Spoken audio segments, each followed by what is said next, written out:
Hello, this is Petro from Gulian Technology.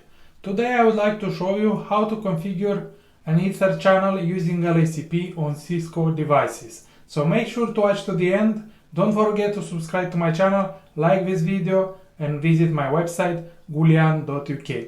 Let's get started. This is the diagram that we will use in this lab. We have two switches connected between them with 4 links, 4 gigabit Ethernet links, and we have two PCs. We will test the connectivity from PC 0 to PC 1. In this video, I will show you how to configure LACP on Cisco switches. LACP is a dynamic link aggregation protocol which helps create an Ether channel port on Cisco switches. An Ether channel interface is the result of bundling multiple physical links into a logical port. It is recommended to use n links to the power of 2, for example 2, 4, 8 or 16 physical ports. In our technical documentation, you can find reference to the same concept by the name port channel, link aggregation group or bonding. The idea behind this concept is to increase the fault tolerance and speed between switches or routers or servers. In case of a link failure, the traffic will be redistributed among the remaining links. Link aggregation control protocol was standardized by the Institute of Electrical and Electronic Engineers and is defined in the 802.3 AD link aggregation specification. It is an open standard as opposed to pagp, which is a Cisco proprietary protocol.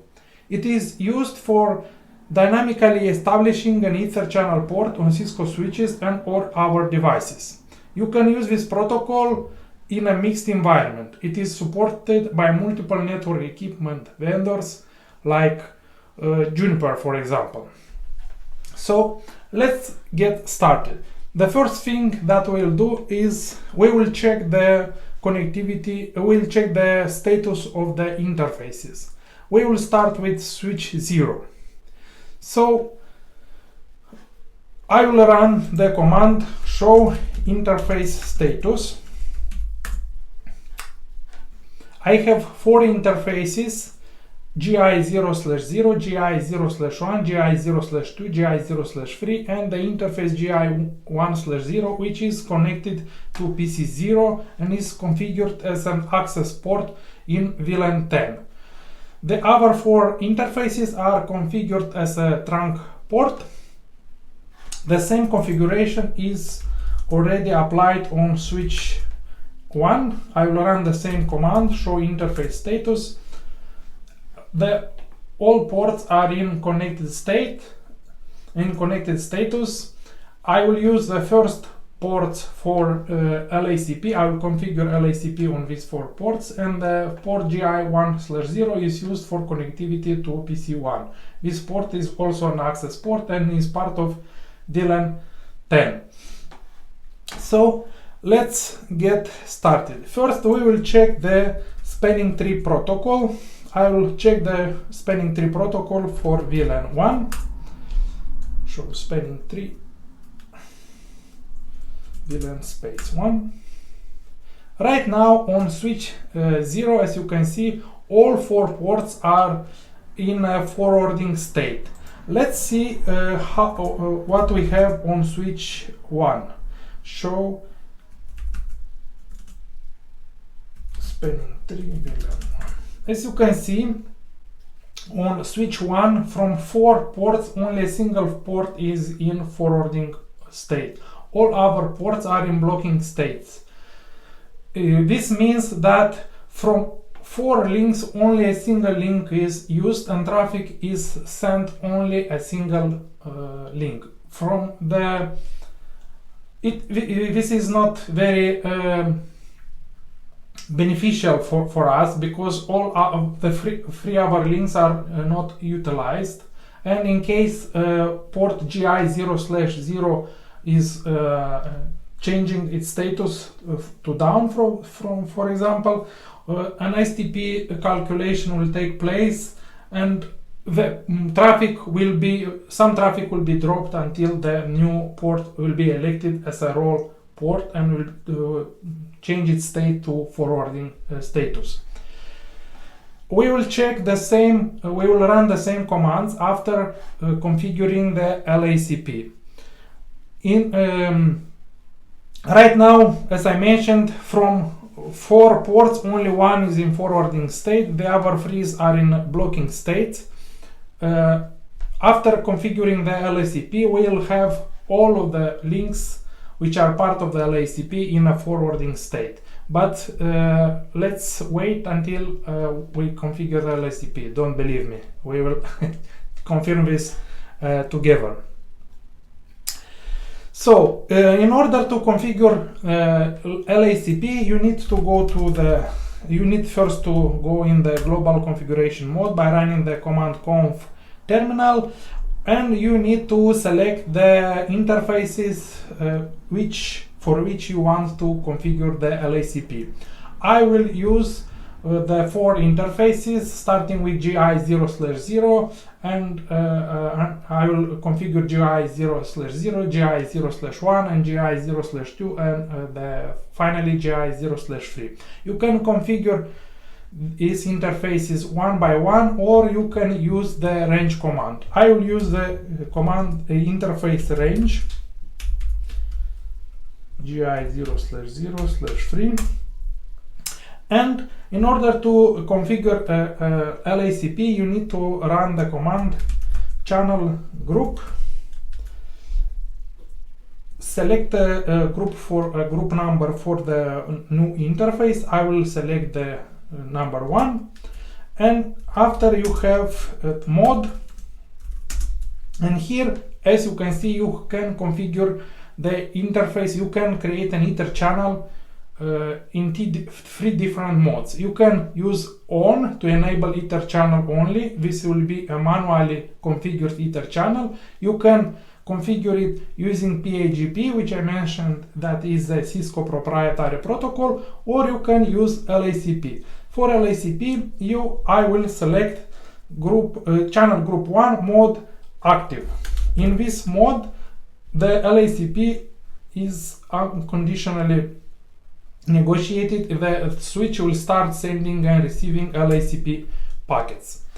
I will do the same thing on switch 1.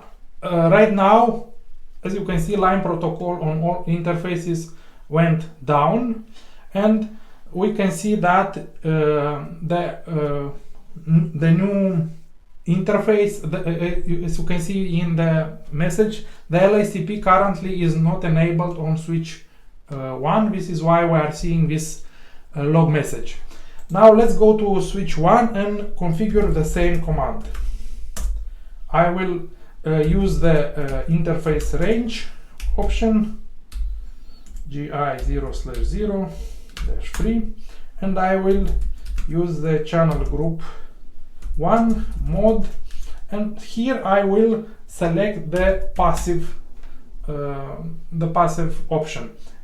When we select passive, the interface will be in a listening state. It will not initiate LACP packets. It will only respond to LACP packets if it receives from its neighbor. You can have both ends of the interface configured with active, or you can have one with active and one with passive. If you configure both with passive, the interface will remain in a down state. So this is all that you needed actually to do. This is the basic configuration of LACP. All interface will go down, and in a short moment of time they will change the status to up, and at the same time you can see that a new port was created, and this port is interface port channel 1, and its status changed to up. I will exit from the configuration mode with the end command. Next, as I mentioned, as you saw, the LACP port modes are active. LACP port mode active enables LACP unconditionally. The interface transmits LACP packets out of it and initiates an Ether channel to be established. In the passive mode, passive mode enables LACP only if a LACP device is detected. The interface does not initiate an EtherChannel to be established and does not transmit LACP packets out of it. As I mentioned, you need to configure at least one end of the interface with the active mode, otherwise it will not work and the port channel will remain down. Now we can check the status of a newly created logical interface. For that you can run the command show interface PO1. Okay. As you can see, the port channel 1 is up, line protocol is up, it is in a connected status.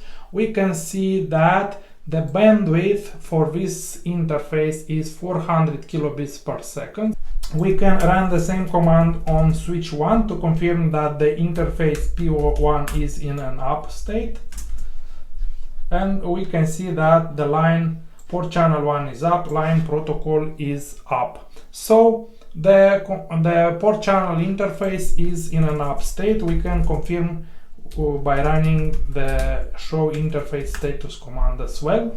So we can see in the output that we have a new interface PO1 which is in a connected status, and we have it is configured as a trunk port.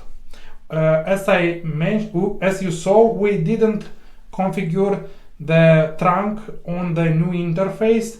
The trunk is configured, the switch mode port trunk is configured on the interfaces that form the port channel. I will run the show run interface GI00 command to show you the configuration of one of these interfaces. As you can see, it has the switch port trunk encapsulation.1q, so I'm making this interface as I'm configuring this interface as a trunk.